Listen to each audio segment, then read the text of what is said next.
बहुत समय पहले की बात है। परीलोक में रानी परी अपनी माँ के साथ रहती थी। रानी परी के घर में सिर्फ उनकी माँ और रानी परी ही थी। लेकिन रानी परी को परेशान करने वाला, उन्हें माँ कहकर पुकारने वाला रानी परी के घर में ऐसा कोई नहीं था, जिस वजह से रानी परी को हमेशा इतना अमीर होने के बाद भी किसी न किसी चीज की कमी महसूस होती और बिना संतान के वो बहुत दुखी रहती थी। लेकिन उन्हें एक ऐसी बीमारी थी जिससे वो अभी माँ नहीं बन सकती थी। जब तक उनकी बीमारी ठीक नहीं हो जाती, तब तक रानी परी को किसी भी संतान की प्राप्ति नहीं हो सकती। लेकिन शादी के इतने सालों बाद रानी परी के एक भी बच्चे नहीं थे। ये देखकर कुछ बुरी परियां बहुत बातें बनाया करती थीं। लेकिन उन्हें क्या पता था कि रानी परी अभी बहुत दर्द से गुजर रही है। उन पर क्या बीत रही है वो सिर्फ रानी परी को ही पता था। लेकिन अब ना ही तो रानी परी ज्यादा इंतजार कर सकती थी और ना ही वो लोगों की इतनी बातें सुन सकती थी, जिस वजह से रानी परी ने 2 अनाथ परियों को गोद ले लिया। पहली परी 4 साल की थी और दूसरी परी 6 साल की। पहली परी का नाम सपना रखा गया और दूसरी परी का नाम गीता। दोनों को ही घर में एक जैसा और बराबर प्यार मिलता था। दोनों के ही घर में आने से रानी परी बहुत ज्यादा खुश थी।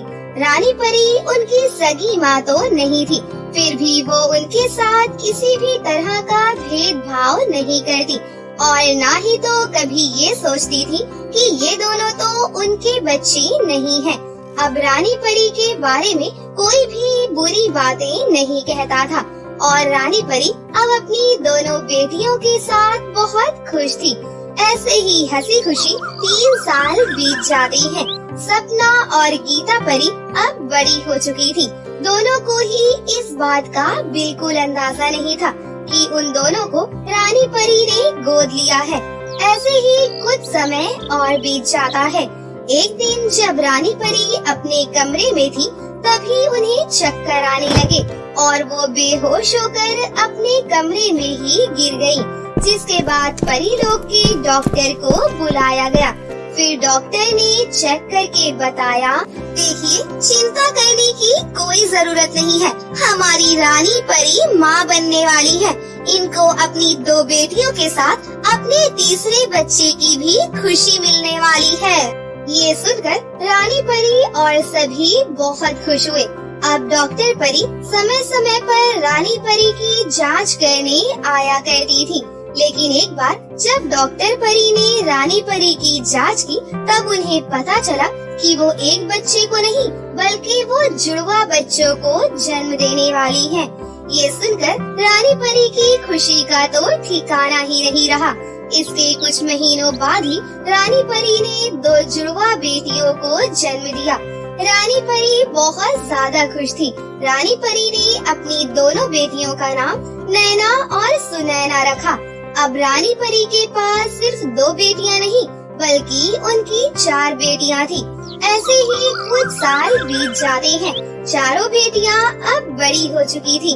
लेकिन 2 बड़ी बहनों ने तो पहले ही अपनी पढ़ाई पूरी कर ली थी और साथ ही छोटी बेटियों ने भी अपनी पढ़ाई पूरी कर ली। नैना और सुनैना दोनों ही बहुत घमंडी स्वभाव की परियां थी। लेकिन वहीं सपना और गीता परी बहुत ही दयालु स्वभाव की परी थी। तो ऐसे ही एक दिन जब रानी परी अपनी परी माँ से बात कर रही होती है, माँ, आज मेरी चारों बेटियाँ पढ़ लिख कर अपने पैरों पर खड़ी हो गई हैं। हाँ, ये बहुत अच्छी बात है और तुम बहुत ज्यादा दयालु रानी परी हो। तुमने भले ही सपना और गीता परी को गोद लिया, उन दोनों को अपना नाम दिया, लेकिन तुम उनकी परवरिश इतने अच्छे से करती हो जैसे वो तुम्हारी ही बेटियाँ हो। परी माँ की ये बातें नैना और सुनैना दोनों ही सुन लेती हैं और ये सुनकर उन दोनों को एक और मौका मिल जाता है अपनी दोनों बड़ी बहनों को तंग करने का। इसके बाद दोनों ही सपना और गीता के पास जाती हैं। शर्म तो नहीं आ रही होगी इस तरह हमारे घर का अपना खर्च बढ़ाकर। ये सुनकर गीता को बहुत बुरा लगता है और वो कहती है, नैना परी, तुम ऐसी बातें क्यों कर रही हो? हम तो ऐसा कोई फालतू खर्च नहीं करते। अच्छा, आपकी जानकारी के लिए बता दूं, हमारी माँ ने आप दोनों को गोद लिया था और ये बात मुझे आज ही पता चली है। और ये सिर्फ मुझे ही नहीं बल्कि सुनैना को भी पता चल चुकी है। और बचपन से आप दोनों ये सोचती आ रही हैं कि आप दोनों रानी परी की बेटियां हैं। इतने अच्छे अच्छे ख्वाब मत देखिए। ये सुनने के बाद दोनों बड़ी बहनों को बहुत दुख हुआ कि रानी परी ने उन दोनों को गोद लिया है और अब दोनों बहनों को ऐसा लगने लगा कि रानी परी के लिए वो दोनों बोझ हैं। इसीलिए वो रानी परी से बात करने के लिए रानी परी के पास गयी और फिर सपना बोली, माँ, हमें आपसे एक बात पूछनी है। हाँ सपना बेटी, बोलो क्या बात है। माँ, क्या आपने मुझे और गीता दीदी को गोद लिया था? नहीं बेटा, ये कैसी बातें कर रही हो? ये बात किसने कही तुमसे? नहीं माँ, झूठ मत बोलो। अब हम चुप नहीं रहेंगे। हमें नैना और सुनैना ने सारी बात बता दी कि आपने हमें गोद लिया है और हम आपकी अपनी बेटियाँ नहीं हैं। लेकिन अब हमें ऐसा लगने लगा है कि हम दोनों आपके ऊपर बोझ हैं। इसीलिए हम दोनों यहाँ से जा रहे हैं। नहीं बेटा, ऐसा मत करो। हाँ बेटी, हाँ, मैंने तुम्हें गोद लिया था क्योंकि गंभीर बीमारी होने के कारण मैं किसी बच्चे की प्राप्ति नहीं कर सकती थी और लोगों की बातें सुनकर मैं परेशान हो चुकी थी। इसीलिए मैंने तुम दोनों को गोद लिया। लेकिन बचपन से लेकर आज तक मैं तुम्हें हमेशा खुश रखती आ रही हूँ। लेकिन बेटी, तुम दोनों में या अपने बच्चों में मैंने किसी तरह का भेदभाव कभी नहीं किया। आखिर तुम दोनों भी तो मेरी ही बेटियां हो और तुम मुझे छोड़कर नहीं जा सकती। तुम दोनों तो मेरे जिगर का टुकड़ा हो बेटी। ये सुनकर दोनों बड़ी बहनों को बहुत खुशी होती है और वो रानी परी के गले लग जाती है। लेकिन वही रानी परी को ये सुनकर और भी ज्यादा गुस्सा आता है कि रानी परी की दोनों छोटी बेटियों ने अपनी बड़ी बहनों को भड़काया है, जिसके लिए रानी परी अपनी छोटी बेटियों को बहुत डांट लगाती है। और रानी परी भी अपनी जगह बिल्कुल सही थी। लेकिन वही नैना और सुनैना परी अपनी माँ से और दोनों बहनों से इस चीज का बदला लेना चाहती थी। ऐसे ही एक दिन दोनों जुड़वा बहनें पृथ्वी लोक पर घूमने के लिए जाती हैं और उन्हें पृथ्वी लोक का नजारा बहुत अच्छा लगता है। हरा भरा जंगल, बड़ी बड़ी नदियाँ, रंग बिरंगे फूल और ऊंचे ऊंचे पहाड़। ये देखकर दोनों बहनों को बहुत खुशी होती है। जब वो आगे जाती हैं, तब वो देखती हैं कि दो नौजवान एक नदी में नहा रहे हैं। जिसके बाद नैना बोली, अरे सुनैना, देखना नदी में कितने सुंदर नौजवान नहा रहे हैं। देखने में कितनी खूबसूरत लग रही है, किसी राजकुमार से कम नहीं है। वो जो दो लड़के नदी में नहा रहे थे वो दोनों भाई थे और वही पास के जंगल में एक झोपड़ी में रहते थे। वो जब भी शाम को अपने लिए लकड़ियाँ काटने आते थे तब वो अपनी थकान मिटाने के लिए नदी में नहा लिया करते थे। लेकिन धीरे धीरे अब वो दोनों बहनें पृथ्वी लोक पर रोजाना आने लगी और मन ही मन दोनों बहनों को उन दोनों भाइयों से प्यार हो गया।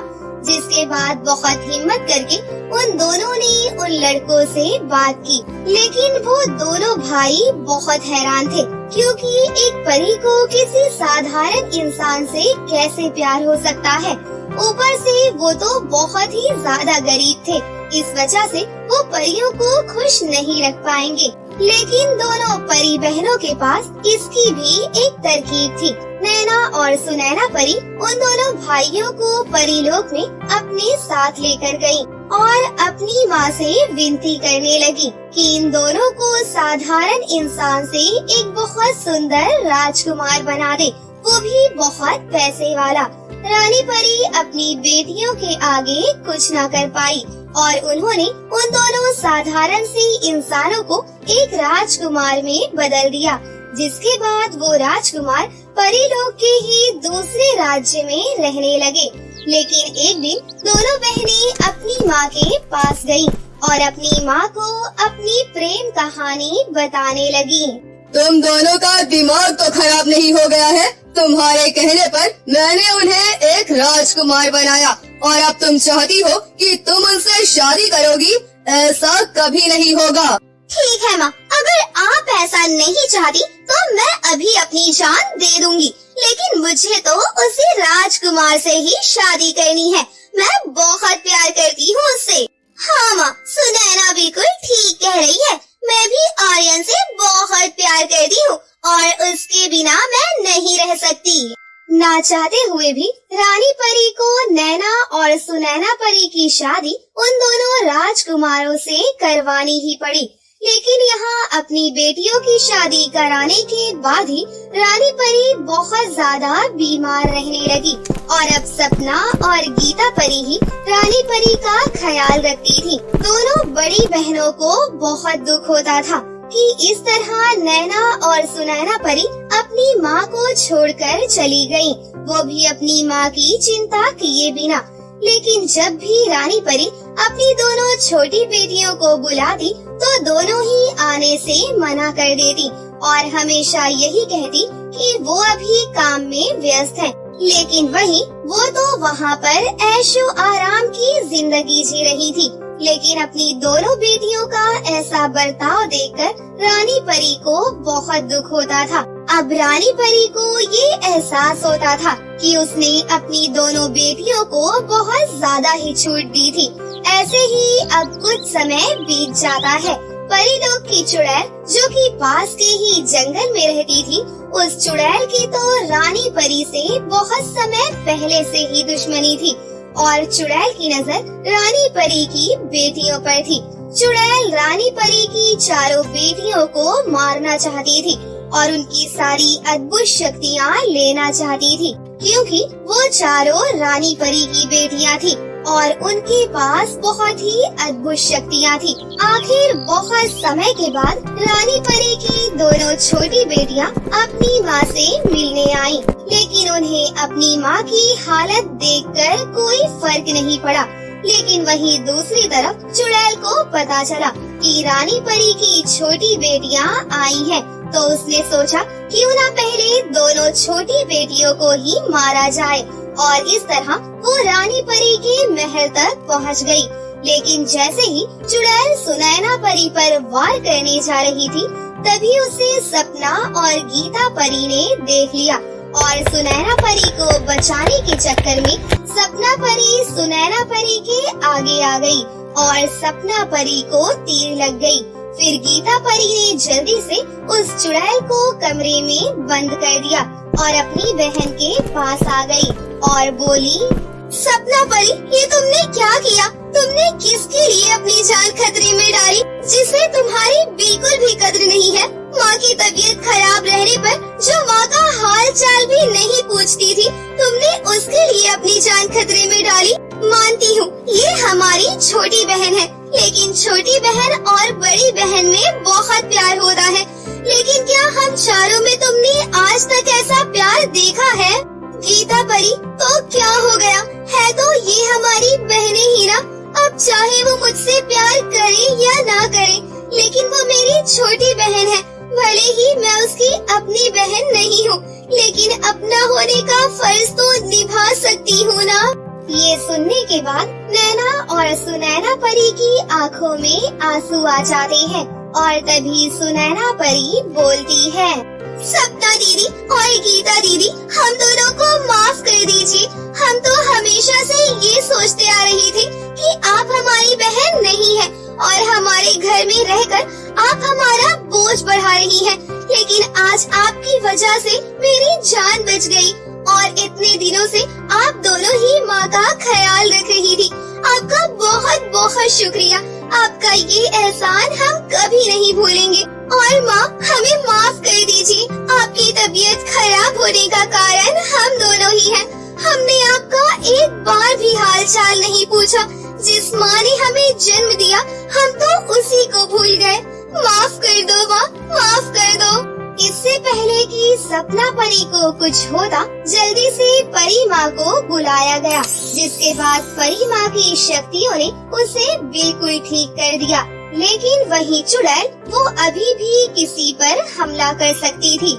इसके बाद रानी परी ने उस चुड़ैल से सारी दुश्मनी खत्म कर दी और उसे एक साधारण परी बना दिया, जो कि अब और परियों की तरह परीलोक में ही रह रही थी। और यहाँ नैना और सुनैना परी को भी अपनी गलती का एहसास हुआ, जिसके बाद सभी से माफी मांगने के बाद वो सभी लोग एक साथ हंसी खुशी से रहने लगे। तो दोस्तों, कैसी लगी आपको हमारी ये कहानी? अगर आपको हमारी कहानी अच्छी लगी हो तो इसे जरूर लाइक करें, साथ ही हमारे चैनल को सब्सक्राइब भी कर लें और बेल आइकन को दबाना ना भूलें। मिलते हैं अगली वीडियो में।